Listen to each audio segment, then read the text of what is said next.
Gold, trusted gold buyers. మీరు తాకట్టు పెట్టిన బంగారాన్ని విడిపించి ఈ రోజు ఉన్న మార్కెట్ ధరకు కొనబడును.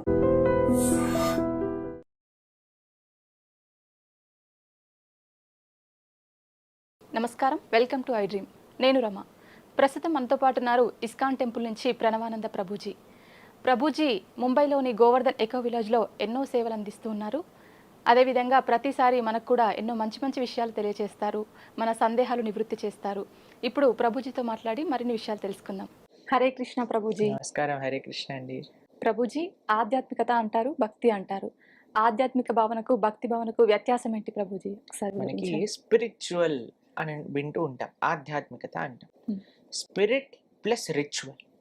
స్పిరిట్ అంటే మనం ఏ భావనతో ఒక కార్యక్రమాన్ని చేస్తున్నాం, దాన్ని స్పిరిట్ అని అంటారు. దాంట్ లోపల ఉండే భావన. రిచువల్ అని అంటే మనం చేసే పూజ అనుకోండి, లేదా ఒక శుభకార్యము అనుకోండి. ఎప్పుడైతే భావనతో కూడుకొని మనం ఒక పుణ్య కార్యాన్ని చేస్తామో, లేదా భావనతో కూడుకొని దైవ ఆరాధన చేస్తామో, అప్పుడు అది స్పిరిచువల్ అవుతుంది. లేకపోతే కేవలం రిచువల్ గా ఉండిపోతుంది అనమాట. కాబట్టి ఆధ్యాత్మికత అంటే చాలా సింపుల్ అండి. ఏం చేస్తున్నాం, ఎందుకు చేస్తున్నాం అని తెలుసుకొని చేయుట. భగవత్ ప్రీత్యర్థం కోసం చేయుట.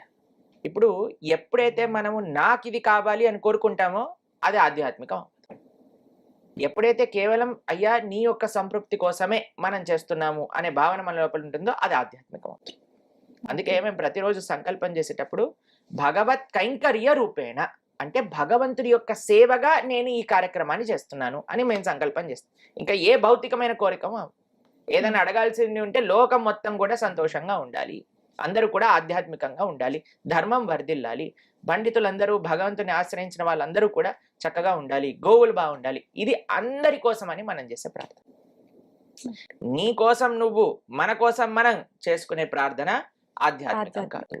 భగవంతుడి కోసం, ప్రపంచం కోసం ఎప్పుడైతే మనం ప్రార్థన చేస్తూ ఒక పని చేస్తామో అది ఆధ్యాత్మికం అవుతుంది.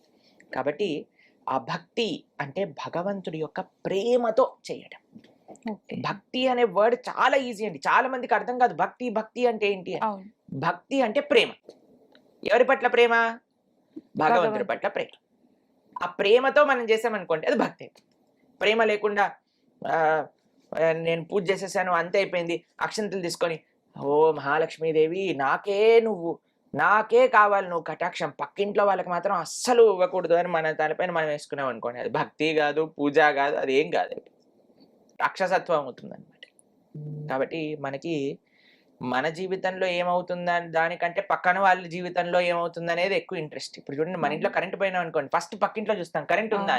పక్కింట్లో కరెంట్ పోయింది అనుకో, అమ్మయ్య వాళ్ళ ఇంట్లో కూడా పోయింది కదా పర్వాలేదని. కానీ పక్కింట్లో కరెంట్ ఉంది మన ఇంట్లో పోయింది అనుకోండి, బామ్మో పక్కింట్లో కరెంట్ ఉంది మా ఇంట్లో కరెంట్ లేదు, ఏమైపోయింది అని కంగారు వస్తుంది మనకి.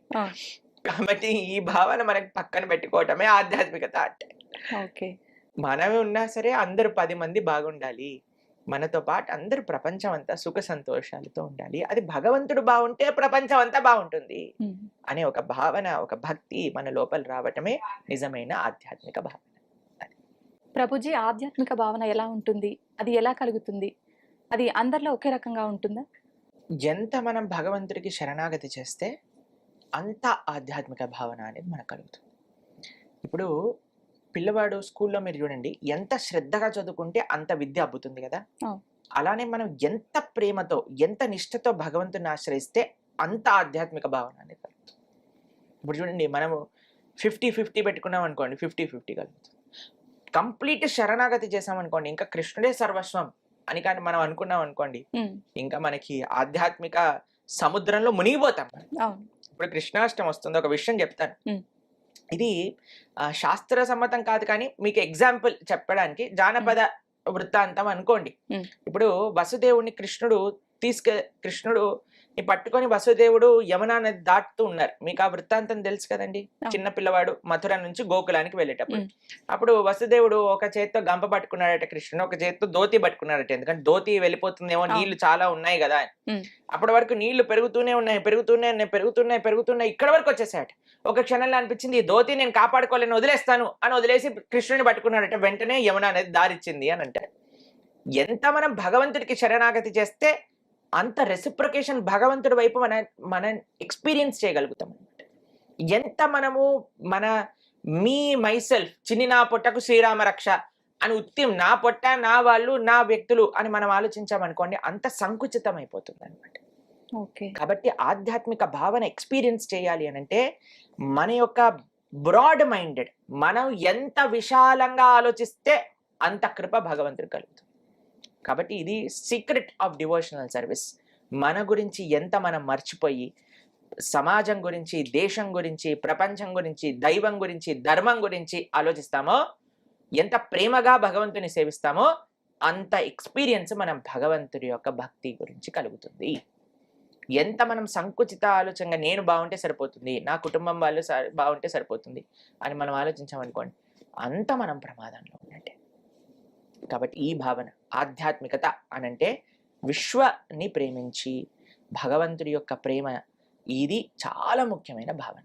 ఈ భావన ఎవరికైతే ఉంటుందో వాళ్ళు నిజమైన ఆధ్యాత్మిక తత్వం కలిగిన వారు. లోకక్షేమమే ఒక ఆధ్యాత్మికవేత్త కావాలి, ఇంకా ఏమీ అవసరం లేదు.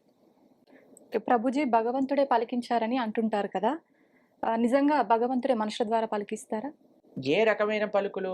పోతన గారు అన్నారు ఒక విషయం, పలికేడిది భాగవతమట, పలికించు విభుండు రామభద్రుండట, నే పలికిన భవహరమగునట. ఇలాంటి వినయంతో ఒక ఇన్స్ట్రుమెంట్ ఆఫ్ గాడ్ అని అనుకొని కానీ మనం ఏదన్నా పలికామనుకోండి, ఇందాక మేమన్నాం కదా, మేము భగవంతుడికి ప్రార్థన చేస్తాం, స్వామి ఏది స్పృహిస్తే అది పలుకుతామని. కానీ కొంతమంది నా లోపల భగవంతుడు వచ్చాడు, నేనే మాట్లాడుతున్నాను భగవంతుడిలా. Sorry sir, that is wrong. భగవంతుడు మన లోపలికి ఎందుకు రావాలనుకుంటాడండి? మనం ఎంత పాపభూయిష్టమైన శరీరం ఇది, భౌతికమైన శరీరంలో భగవంతుడు ఎందుకు రావాలనుకుంటాడు? అంత నిష్ఠ, నియమము, ప్రేమ అంటుంటే maybe it may be happening. కానీ ఒక సందులో 10 మందికి భగవంతుడు వచ్చి మాట్లాడతాడు అనేది అయితే అబద్ధం.